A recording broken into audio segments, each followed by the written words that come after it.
judgment surrounding me. I sit and ponder, question and wonder who from my past has been haunting me. Try to open my eyes, but I keep seeing two of me. Type and delete all my feelings, I'm ready. It's 5 in the morning and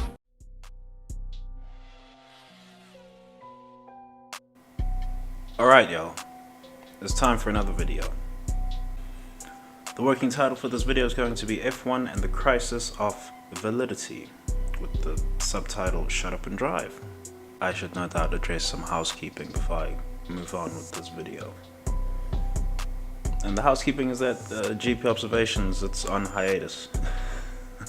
It's on hiatus right now. It's gotten to a point where basically F1 is pretending to put on a competitive seasons. You know, power to them, all power to them. You know, they can do what they do, print that money. I don't have to pretend to post content just because they're doing that.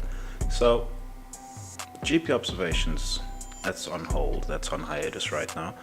It will be back sometime in the future, no doubt, when F1 decides to take itself seriously. These last few Grand Prix spurred this decision, right? The Canadian Grand Prix, the Austrian Grand Prix, the Austrian farce, I'm not sure what happened there, and the British Grand Prix. And it's a real shame too. I should caveat this whole video by just noting that I really appreciate how these cars look when they're racing, right? The regulations have other problems, no doubt, but I do quite appreciate the aesthetics of these cars when they are quote-unquote racing with each other. It's very good, it makes very good TV, especially given some circuits like Austria or Silverstone, makes very good TV. But I've titled the video what I've titled it because, well, F1 is in a bit of a mess. So I say a bit of a mess, someone's gonna say, oh, you're overhyping it if you say it's a huge mess. It is a huge mess. It's a very huge mess. I mean, it's viral anytime some celebrity here or there mentions the 8th. Can you imagine Brundle's... What does Brundle even do with himself in that moment when he's interviewing the celebrity on the grid walk and the celeb says, those 8-time world champions, what does he even do? Is it in his remit to correct that pit? Like, it's not in his remit. If he goes to correct this celebrity, all of a sudden you open up the debate, the discussion for it. And F1 don't want that. F1, FOM, the FIA, they can't have that. Matter of fact, they can't have anyone looking funny at Maximilian's titles. However many he's gonna get. But they can't have him looking funny at his titles from here on. Because, well, he's the least valid reigning world champion I've ever seen. 2-time reigning world champion, and somehow, some way, he's getting booed. He's getting booed at various circuits. How is the reigning world champion getting booed? I've never seen that before. So you've got this supposedly 2-time reigning world champion over here floundering for any sort of validity in this well, in the expanded F1 space. If you go to somewhere that's Red Bull friendly, such as Austria or what have you, it's completely different. It's a completely different environment, and I've really never seen this with any driver, quite frankly. Never seen this with any driver. There might be many world champions that people didn't like, but it wasn't booing. Who knows, maybe during the Senna and Prost years there might have been some booing somewhere. Who knows? Right, there was some booing for Michael Schumacher because of the Rubens Barrichello incident in Austria. That's a whole different thing. Those people upset that they lost money on their bets, but anyway. Anyway. Quote-unquote reigning world champion is being booed. He's driving a dirty car, crooked car. And the should-be 8-time world champion is being told to shut up and drive by Toto Wolff. It's all a mess in F1, Alright, I'm gonna just get into the video now. I would just get into the video now. This is a preamble up to this point. But well, after the Canadian Grand Prix, the Austrian Grand Prix, and now the British Grand Prix, I couldn't be asked to tell you which Grand Prix is next. Right, you'll be watching the weekend, no doubt, by the time you're watching this video. I'll be watching it too, funny enough. But alright, what happened here? The Canadian Grand Prix, this was a funny one. This Canadian Grand Prix was a very funny one. I rewatched it an awful lot of times. An awful lot of times. It was going to be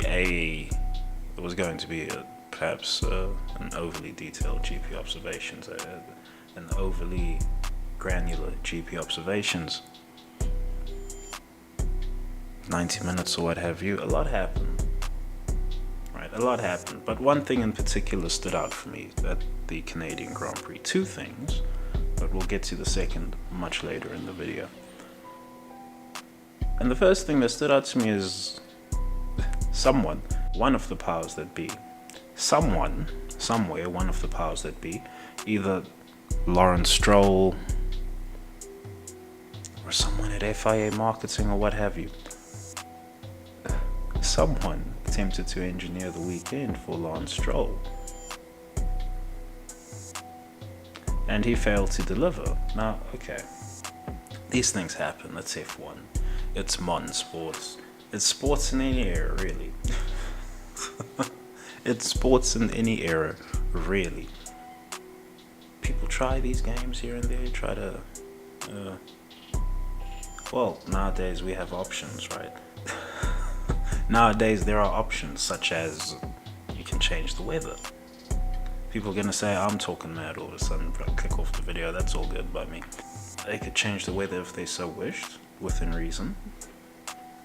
And they did so over the weekend of the Canadian Grand Prix. Didn't really pan out as the buyers hoped it would, no doubt.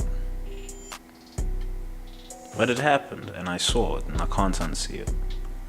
And I was wondering, why am I so fascinated by this Grand Prix? The other fascination was that the race was just consequential. Well, the race, while not being a classic, everything that happened was spaced out appropriately, like a story, like a good movie. Everything had its moments to happen live on the air, as it were, instead of, oh, we got to catch a replay of something that happened somewhere else on circuit. Like, everything was caught on TV, as it were. So various things happened, such as George Russell crashing. I'll trace to what's happening at Mercedes later on in the video. But yeah, that's Canada, right? And Perez. I also get to fucking Perez, this guy. Just as well, Perez was off form again. I'm not gonna say he's off form anymore, but Perez was doing his thing again. And then we get to the Austrian Grand Prix, and it was just a pure farce. Pure farce, this Grand Prix. I'm still waiting for Lando Norris to get a penalty for exceeding track limits, because he went off track twice after getting the black and white flag. No penalty came. Still waiting for it. Likewise, this Austrian Grand Prix, Perez again doing this thing Perez is doing. I'm not even bothered with McLaren's upgrades, really. Oh, McLaren's upgrades went bad. I don't really give a fuck about that. And then, would you believe it, post Grand Prix, everyone's fighting harder to get penalties applied than anyone was fighting for the correct result in Abu Dhabi 2021. I mean, for the whole week there was news this way, that way. Oh, this team has lodged a complaint over the Austrian Grand Prix. That team's lodged a complaint. There was no such maneuvering over Abu Dhabi 2021. Everyone was in lockstep. And now we get to the British Grand Prix. And aside from, well, the races are non-events because no one is ever actually in competition for a win. No, Red Bull might 100% the season. Alright, so, okay, the British Grand Prix happened. Some good film was produced. But at the end of the day, there was no race on. There was a race going on on the day, but not the race, as it were, because the win is never up for grabs. It's always going to be a Red Bull that wins, even with Perez being in form, whatever he's doing. He's going to come correct and pick up a win when Maximilian Verstappen is off form. Alright, but now let me just address Perez fully here. So, addressing Perez. What is up with Perez? Here's what I've come to the conclusion of with Perez now, because Red Bull have no reason to sabotage his campaign any more than they have already done, if there has been sabotage. Right? They have no reason to do so anymore. They have had no reason to do so for these past 3 Grand Prix, mind you. Even more Grand Prix before that. They just had to do it for 2 Grand Prix, really, and that was it. So now I'm having to look at Perez a bit differently, and I said he was a fireman some time back. And you know what? I perhaps underestimated his firefighting ability. Because what's the fire at Red Bull right now? Where's the fire? The fire's the car. The car. We're supposed to be talking about that Red Bull car. But we're not. Why aren't we? Because Perez is somehow failing to get out of out of Q2, sometimes Q1. Like, what exactly is that? Other times he finds himself unable to get through the field in that Red Bull with its fabled DRS. I mean, we've seen Maximilian blitz the field in Miami in the same car. Blitz the field. It should be harder to overtake at Miami than it is at some of these circuits where Perez is just not at it. Monaco, we can look past because it's Monaco. But all these other circuits, the likes of Canada, I mean, Barcelona, he was making good progress, wasn't he? But all the same, in these other circuits, you see, Monaco, he crashed in qualifying. Right, we can look past the whole weekend in Monaco because it's Monaco, but all these other ones where he's failed to get out of early qualifying, it's just stop it. Stop it. And then after that, he gets locked behind the Ferraris somehow in Canada. Stop it. You know what I surmise is going on now? Whether he went through one of the doors or not, who knows? Probably has. But he's on the cut. I'll set the scene for you. Horner, Christian Horner, Spicy Kitten Horner, he goes to Perez one weekend. And he says to Perez, hey Perez, listen, there's a lot of heat on this car right now, so I'm gonna ask you to do me a favor. And I'll make it worth your while. I'll get you a contract extension, a neat little pay rise over there, and you get a loyalty bonus. And Perez says, alright, what's the favor? And he says, Horner, he tells Perez, I'm gonna need you to finish down the field a few times. Maybe even for half the season. Right, you already know, Marco, the good doctor over there, he wasn't gonna let you challenge his wonder kid over there, Maximilian Verstappen. And Perez is nodding like, yeah, I know all of that. And then Perez asks him, if I finish down the field, what's gonna stop the good doctor from axing me? He's been looking for any excuse to axe me. And you know what Horner says? Horner says, it was Dr. Marco's idea, this one that I'm giving you. Oh yeah, Dr. Marco's the one that came up with this, so if you do this, you're doing what he's suggesting, there's no way he's gonna fire you. He suggested the new contract. If you can do it. And Perez caught a glimpse of Dr. Marco, and they locked eyes, and Dr. Marco gave him a nod. And he looked back to Horner and he said, yeah, alright, I'll do that. And so that's what Perez has been doing. That's what Perez has been doing. If you're wondering why Perez is so far down the field every single time, except in the sprint race, except in this Austrian sprint race, which was in the rain, which I haven't even fucking bothered to watch yet, because give a fuck about these sprints now.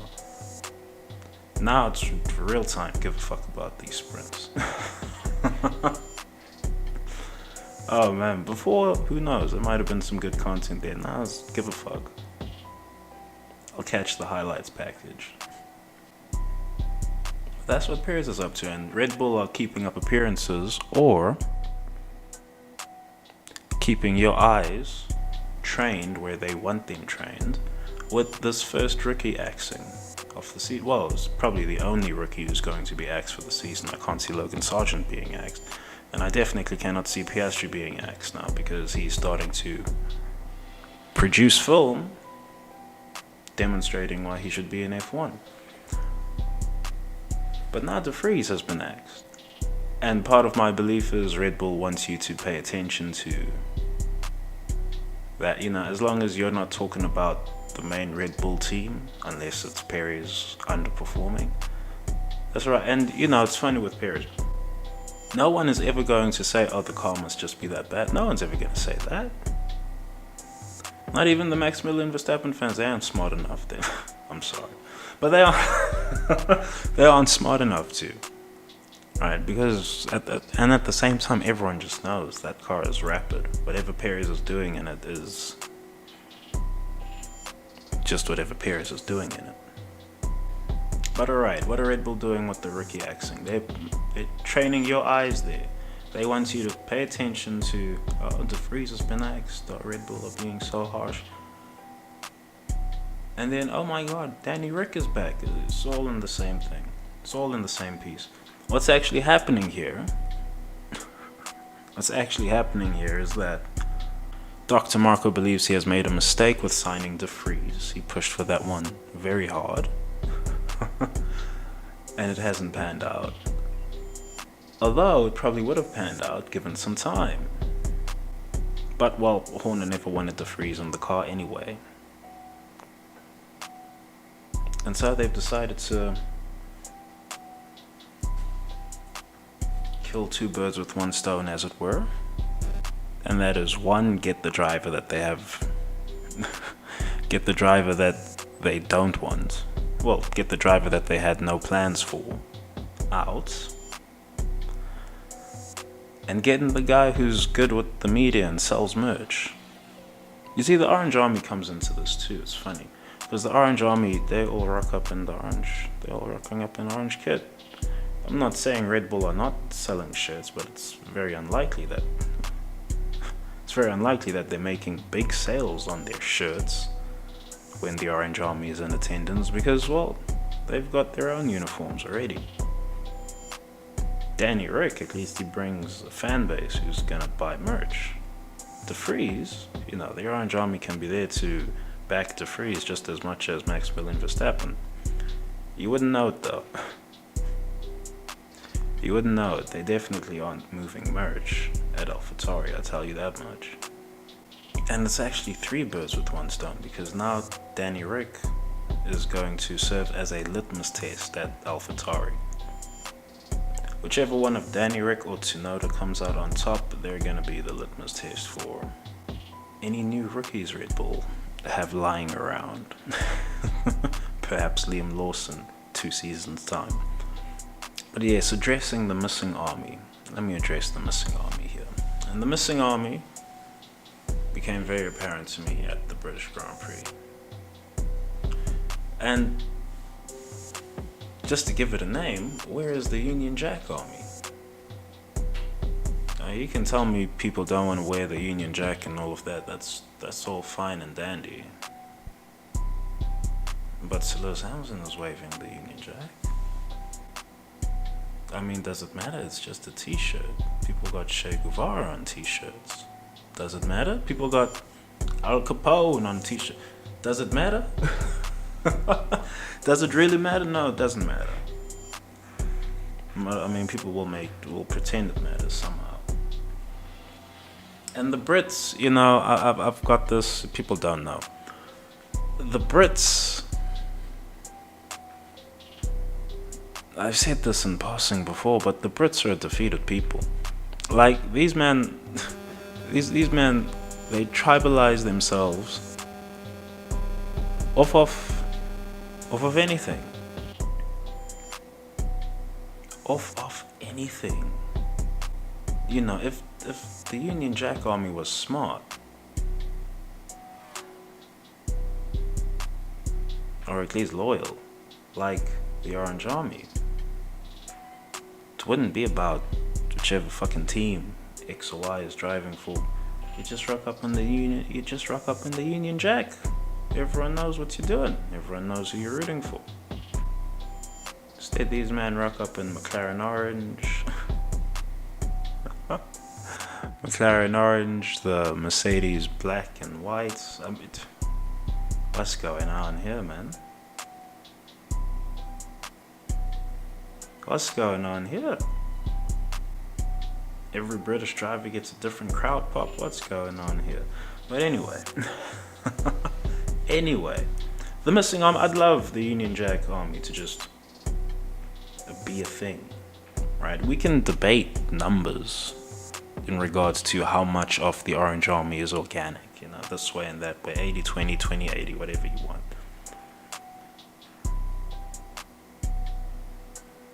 But at the end of the day, some part of it has to be organic for it to be so long-lived. And you will never catch the Orange Army slipping on pointless team tribalism. You'll never catch them slipping on that. You'll catch the Brits slipping on that. But oh well. The Brits are so used to it now with the football, so what does it matter anyway? What does it really matter by now anyway? I must say I am quite shocked that the Freeze got axed. Really shocked. I don't actually think it was justified to axe him. But hey, Dr. Marco is cooking. Christian Horner is cooking. Only one of them wanted the Freeze, so you know they're gonna keep it moving. They put Ricardo in there, and he'll serve as a test for Yuki Tsunoda, or Tsunoda will serve as a test for him, one way or the other. And now to address what's going on at Mercedes. It's very interesting, the whole meta between the drivers at Mercedes is now swapped after this b-spec Mercedes has been brought in.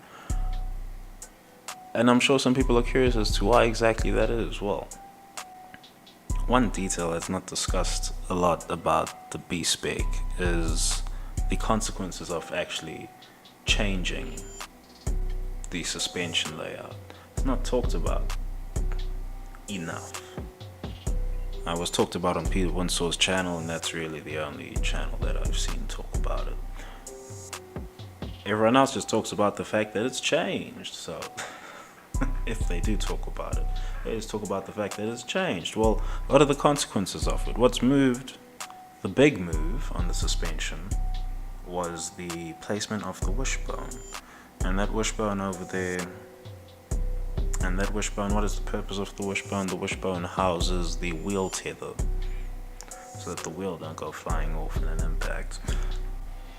Now, as far as I know, I'm only reporting on what the nerd on Peter Windsor's channel done said. As far as I know, it has no effect on handling per se. What it does actually affect is the tactile feel the driver gets as to what the front of the car is doing behind the steering wheel. That's what the new suspension layout does. And so, you could say the car is more numb, I guess. Or, well, it feels more numb to the driver. And so, how that's playing out at Mercedes now is that George Russell, his internal gyro is just not... He's too tall. It's not that he's too tall, but on account of the fact that he is tall, his internal gyro is just not as suited to driving the b-spec.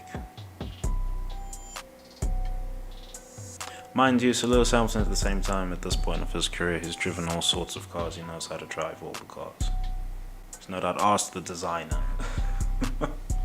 No doubt asked the design or engineers the question that, like, okay, you've moved the suspension, or what exactly is the consequence of it? And I'm talking about, he might have asked this back in the McLaren days or what have you. Right, long before.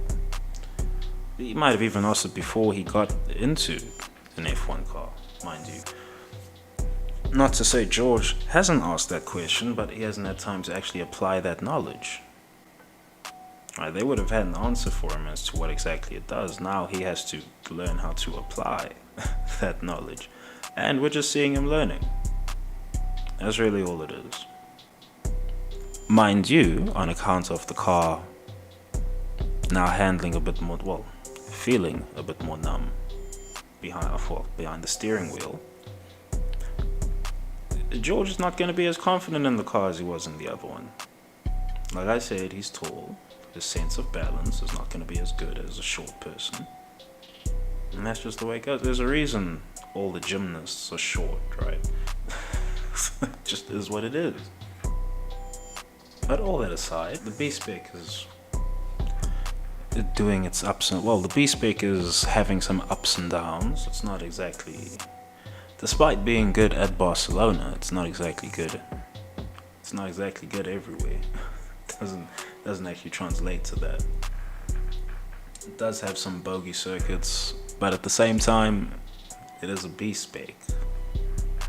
Right, the back end of that car needs a whole repackage, but I can only do that in the off season or over the course of 2 seasons. Who knows how this thing is going to shape up. But now I gotta get to the subtitle of the video, and that's the shut up and drive. Now, I can run defense for Mercedes here, but I'm not a Mercedes fan anyway. I don't really give a shit. The defense for Mercedes is that they're too sporting to be letting Sir Lewis Hamilton talk about giving the opponent penalties on the radio. They're too sporting for that. Okay, that's fine and all. But you cannot be... I'm not quoting him verbatim when I say shut up and drive, but you can't be saying that on the radio to someone who has tolerated having a championship stolen, and it's you who was supposed to move there, Wolf. You're supposed to move, get the lawyers. You're supposed to call Mercedes HQ, say, get me your best fucking lawyers. Right, we're taking these motherfuckers all the way to Cass, get me your best money. You were supposed to do that, Toto. That was your job. Your crack team of experts assembled for a one-time case, they were supposed to do what Fixed One is doing. You see what's crazy, man? What's so crazy is that there's this brother out here, Fixed One. He's busting out infinite content on Abu Dhabi. And like, no one had to do all that. No, it should never have been a civilian doing all that, I'll tell you that much. No one had to do all that, man.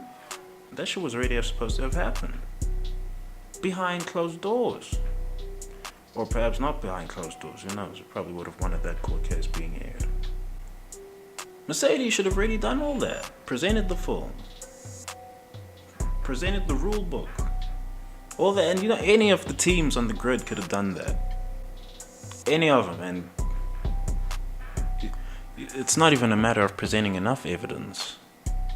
It's not even a matter of that, because there's specific pieces of evidence which just cement the case.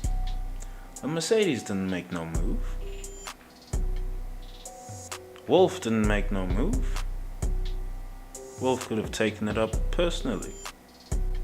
So Lewis Hamilton could have done it as well, I suppose. Anyone could have done it in the F1 space. Talking about anyone with power. But they didn't move. They shut up. They kept it moving. So Lewis Hamilton was told to shut up and keep on driving. Toto Wolff, at some point, is going to have to learn to shut up and keep on working. Because, you know, Toto Wolff, he's been on camera talking about, he's with Domenicali, mind you. He's on camera with Domenicali talking about how he's got how they. I'm assuming Domenicali is included in what he was saying, but about how they have to get Sir Lewis Hamilton the 8th championship. Mind you, Domenicali is also on record as having said that the FIA are not going to change any regulations to scupper Red Bull's dominance. And to that I have to say, like, where do these guys get off, man? Like, who is Toto saying that shit for?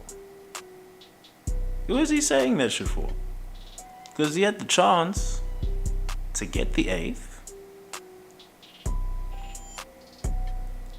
No one would be talking about Abu Dhabi anymore, right? He had the chance to do that. These men had the chance to do that, and he didn't do it. Now you're talking about an 8th, but, well, you aren't actually committing to hard sacrifices in the middle of the season. You know, like, it would have been one thing if it would have been actually fascinating if Mercedes just decided to redevelop. Well, they could have changed the shape of the car in the off season, but they didn't. He had a chance then to even start making shit right. Didn't do so. That's 2 strikes. 3rd strike, I don't know what's gonna happen. I really don't know what's gonna happen. And this issue of now McLaren having caught up, well, this issue of McLaren now having caught up to Mercedes or what have you, number one, it's a non-issue. It's not actually the issue. The real issue is that Red Bull, or Perez with Red Bull, not actually showing their hand, but really what they're secretly doing in every single Grand Prix is they're establishing the game board between the 2 Red Bull cars, and that's where the quote-unquote race is happening, as it were. And it's just snakes and ladders on the board as established by Red Bull. Right, they're not going to shift regulations until they have to do the 2026 thing. They're not going to change regulations because Domenicali has said so. Okay. And Red Bull are also kicking up a furore about the suggested 2026 regulations, saying it's going to be an ICE dominated formula, what have you. Who gives a fuck? With the active era, mind you. I'm interested in the active era. I wonder how that will play out. I have an idea of how it will play out, but who knows? Who knows? We'll only know when we get it on circuit. But otherwise, Wolf, you know, the axe is wearing thin now. The axe is really wearing thin now. It would have been one thing if Mercedes didn't come out with 0 pods again at the start of the season. That would have been one thing, but that's not what we got. That's not what we got. James Allison been brought back in. I don't even rate this brethren, but you know, whatever. He's working with the screw job right now. We'll see what he does next season. If Mercedes was serious, they would have new chassis out by Belgium and they would budget appropriately for it. If they were serious, they're probably not. They're probably not. And how do I know they're not? Because Toto Wolff is talking about the 8th. Even right now, you know, at this very moment that you're listening to this, that man could go to CAS with the case and come back with an 8th. And he's not gonna do so. He's not gonna do so. I'm not entirely sure why. It's funny, like, even with Mercedes not wanting to muddy the water, is it Mercedes, is it Wolff, who knows? But even with these men not wanting to muddy the waters with this 2021 championship debacle, the reigning world champion is getting booed at various events. I don't know how we're supposed to square that circle. It's unsquareable. It's unsquareable. But anyway, this is where F1 is. This is why I'm saying F1 is in a crisis of validity. It's probably a crisis of integrity as well at some point. That might even be the title. And well, we'll see how they get themselves out of this. If you're worried about, where's the content gonna be? Oh, there'll be other videos. Just no GP observations, because there's no value in committing so much attention to F1. Like, no, forget that. Forget that. There's other shit. You can make some more esotericas. Anyway, that should be the vid. Thanks for watching. Thanks for listening. Peace.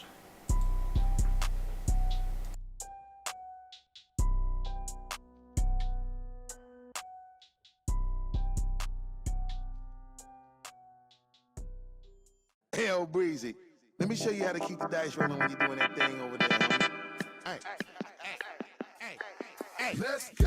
Cause I'm feeling like I'm running and I'm feeling like I gotta get away. Better know that I don't and I won't ever stop. Cause you know I gotta win every day. Go! See, you really wanna pop me. Go! Just know that you will never flop me. And I know that I gotta be a little cocky. Go! You ain't never gonna stop me. Every time I come, a nigga gotta set it, then I gotta go, and then I gotta get it, then I gotta blow, and then I gotta shut it. Any little thing a nigga think that he be doing, cause it doesn't matter, cause I'm gonna dead it. Then I'm gonna murder everything and anything about it. Boom, about a bing. I gotta do a lot of things to make it clearer to a couple niggas that I always win, and then I gotta get it again and again and again. And I be doing it to death, and now I move a little foul. Nigga better call a rap, and everybody know my style. Niggas know that I'm the best when it comes to doing this, and I be banging on my chest, and I bang in the east, and I banging in the west, and I come to give you more, and I will never give you less. You will hear it in the street, and you can read it in the press. Do you really wanna know what's next? Let's go. See the way we on it, and we all up in the race, and you know we gotta go now, try to keep up with the pace, and we struggling and hustling to set it and to get it, and we always gotta do it, take it to another place, gotta taste it, and I gotta grab it, and I gotta cut all through this traffic.